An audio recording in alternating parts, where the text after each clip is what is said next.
Okay, imagine trying to bottle that warm, golden sunlight you feel in the Portuguese countryside. That deep green gold color you see. That's kind of the essence of Portuguese olive oil or azeite. Mm-hmm. It's more than just a fat, isn't it? It feels like the lifeblood of the cooking there.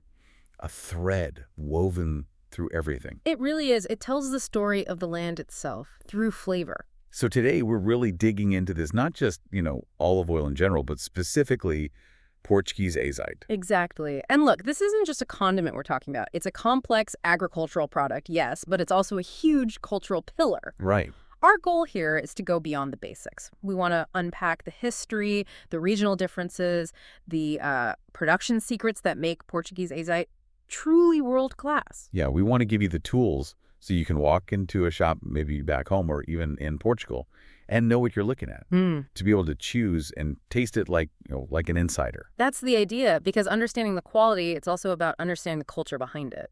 Okay, so let's start with its place in the kitchen. Because you said it's foundational. It's not just an afterthought. No, absolutely not. We're calling this the golden heart of the Portuguese table. In lots of places, olive oil is something you cook with. But in Portugal, it feels like it is the heart of the kitchen. That's a really key distinction. It's not just a finishing oil, though it's great for that too.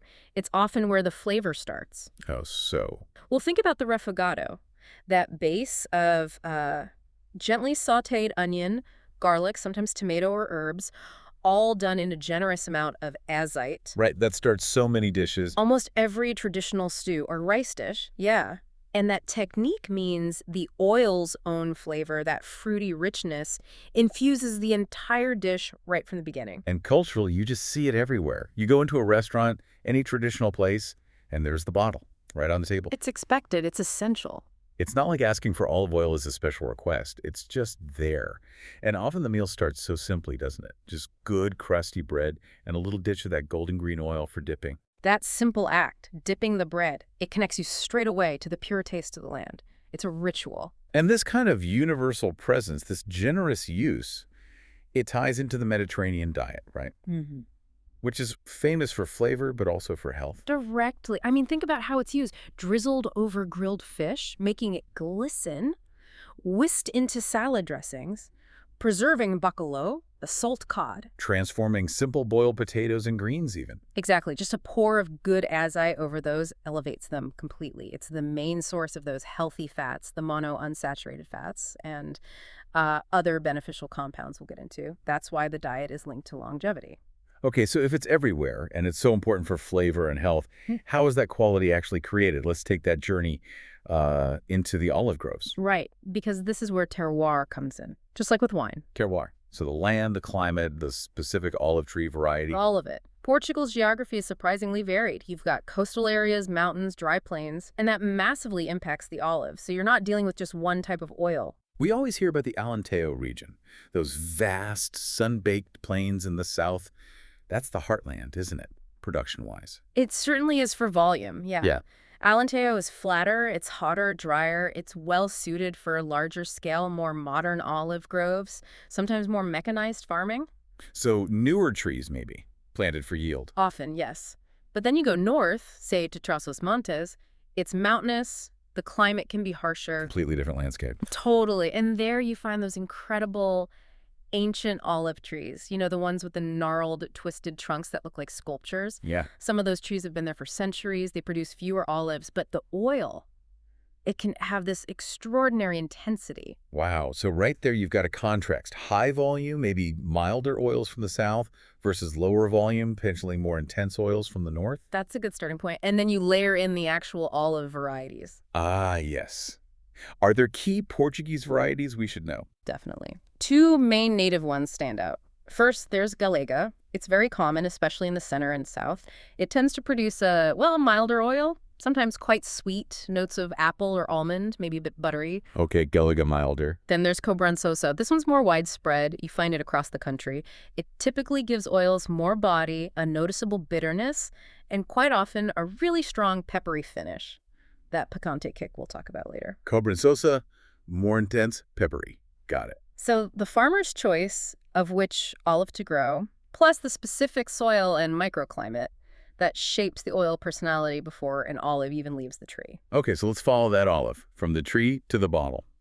What's the process? Is it all ancient tradition or is it modern now? It's usually a mix, a balance, but one thing unites both old and new methods: speed. Speed? Why speed? Once an olive is picked or falls from the tree, oxidation starts almost immediately. That's the enemy of quality. So whether it's a traditional harvest or a modern one, the goal is to get those olives to the press, the lager, as quickly as possible, ideally within hours. And the harvest itself. You mentioned mechanized and Alenteo. Yeah, on the flat plains, machines can often shake the trees and collect the olives efficiently, but up in the steep, terraced groves of the north, it's often still done by hand. Wow, by hand. Oh, yeah, it's a communal thing.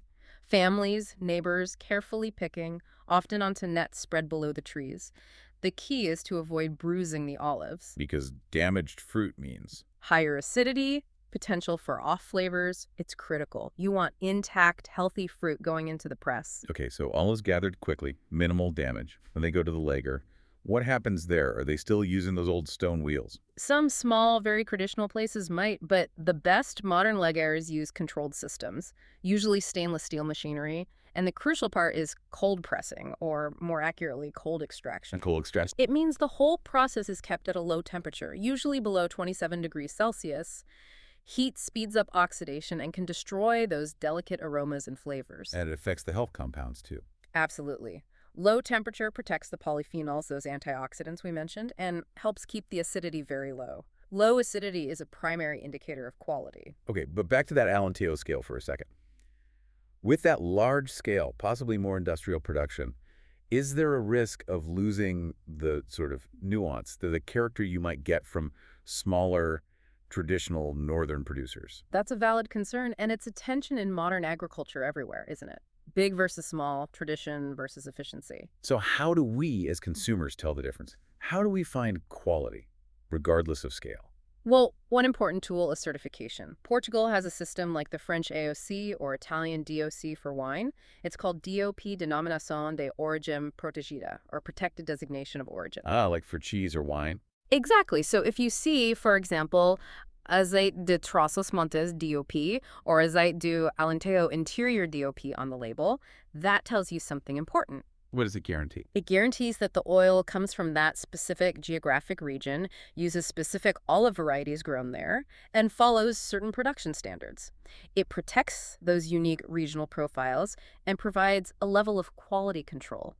So it's a way to ensure that the terroir we talked about is actually reflected in the bottle. It kind of safeguards authenticity. Precisely. It's a modern way to honor and maintain those distinct traditions and flavors. Okay, this is fascinating. It brings us perfectly to the practical bit. Right. How do we taste this properly? How do we choose a really good bottle? Right. This is the fun part, and honestly, anyone can learn to do it. It really changes how you appreciate olive oil. Okay, walk us through it. Step one. Step 1. Pour a little bit of oil, maybe a tablespoon or so, into a small cup. Professionals use special blue glasses so the color doesn't influence their judgment. Why? Isn't greener better? Not necessarily. Color varies a lot depending on the olive variety and ripeness, and it's not actually a reliable indicator of quality. So focus on aroma and taste. Cup the glass in your hands, like this. To warm it up. Exactly. Just gently warm it with your hands for a minute or so. That helps release the volatile aromatic compounds, the smell. Okay, warmed up. Step two. Step 2. Swirl it gently, like you would with wine. Then stick your nose right in and take a good deep sniff. Okay, sniffing. What am I looking for? Or not looking for? Well, first, what you don't want is anything that smells like stale nuts, wax crayons, sweaty socks, or anything musty or vinegary. Those are defects. Right, got it. Bad smells, bad oil. Exactly. What you do want is a fresh, clean smell. Think green things. Freshly cut grass, green tomatoes, artichoke, maybe herbs. Or if the olives were riper when picked, you might get fruitier notes like apple, banana, or almonds. This overall fresh olive aroma is called frutado, or fruity. Fruity? Okay, that's the smell. Now the taste. Right. Take a small sip, not a big gulp, just enough to coat your tongue. Now here's a pro tip. Purse your lips slightly and suck a little air in through the oil, kind of like a quick, sharp slurp. Slurp. Okay, feels a bit weird, but I'll try it. Slurp? Yeah, it sounds funny, but it aerates the oil and sprays it across your palate, helping you perceive more flavors and aromas retronasally through the back of your mouth. Okay, I did the slurp. Now what? Now pay attention. You're looking for three key positive characteristics in a high-quality extra virgin olive oil. Three things. Okay. First, fruity, frittato again, but this time as a flavor. Does it taste like fresh, healthy olives, green or ripe? Does it match the aroma? Okay, fruity flavor makes sense. What's second? Second is bitter, amargo. A slight bitterness, especially on the sides and back of your tongue. Bitter. I thought bitter was bad. I've had oils that just tasted harsh. That's a really important distinction. Harshness is usually a defect, maybe from bad fruit or processing. But a pleasant, clean bitterness, think of chicory or rocket leaves, is actually a positive sign. Really? It indicates the presence of fresh, healthy olives, often picked when they were greener, and it's linked to those beneficial compounds again. Interesting. Okay, so a little clean bitterness is good. What's the third thing? The third one is often the most surprising for people. Spicy or peppery, picante. Ah, yes. I've definitely felt that sometimes. Yeah. Like a little tickle or burn right at the back of your throat. Exactly. It can range from mild to quite intense, sometimes even making you want to cough slightly. And that's good too. That's not just good. That picante kick is like the gold star. It's a direct indicator of high levels of those powerful antioxidants we keep mentioning, specifically polyphenol. Polyphenols, right. These compounds are not only good for the oil itself, protecting it from going rancid, but they're incredibly beneficial for us. They have anti-inflammatory properties. They're linked to heart health, longevity. Well, So when you feel that peppery sensation catching in your throat, that's the polyphenol saying hello. It's tangible proof of quality and health benefits. so if it burns a little, don't worry. That's the good stuff confirming its presence. That's a fantastic takeaway. Okay, so we've identified fruity, bitter, spicy. Now, the shopping. What's the number one tip for making sure we buy the best? Okay, technically speaking, you absolutely need to look for the words Azeite Virgin Extra on the label. That means extra virgin, the top grade. Extra virgin, got it. But to go a step further, if the information is available, sometimes it's on the label, sometimes on the producer's website, look for the acidity level. Acidity, you mentioned that earlier. Yes. To qualify as extra virgin, the free fatty acidity, measured as oleic acid, must be 1.8% or lower, but they really premium Portuguese oils. They often boast levels well below that, maybe 0.3%, 0.2%, sometimes even lower. So lower acidity is better. Much better. A very low acidity level, especially combined with the DOP stamp we talked about, is probably your best guarantee of exceptional quality and freshness. Excellent tip. Azeite Virgin Extra, check the acidity if possible, look for a DOP. Okay, that's your quality checklist right there. So just to kind of wrap this all up, that bottle of golden green azeite you might bring home from a trip or find in a good shop.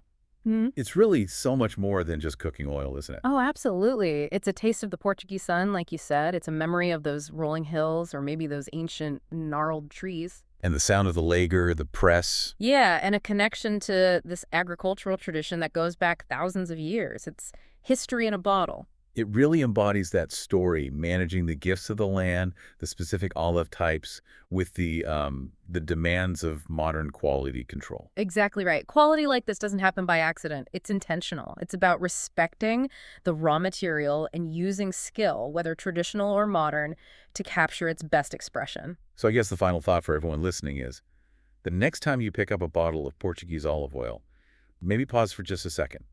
Don't just automatically pour it. Look at the color. Maybe take a quick sniff before you use it.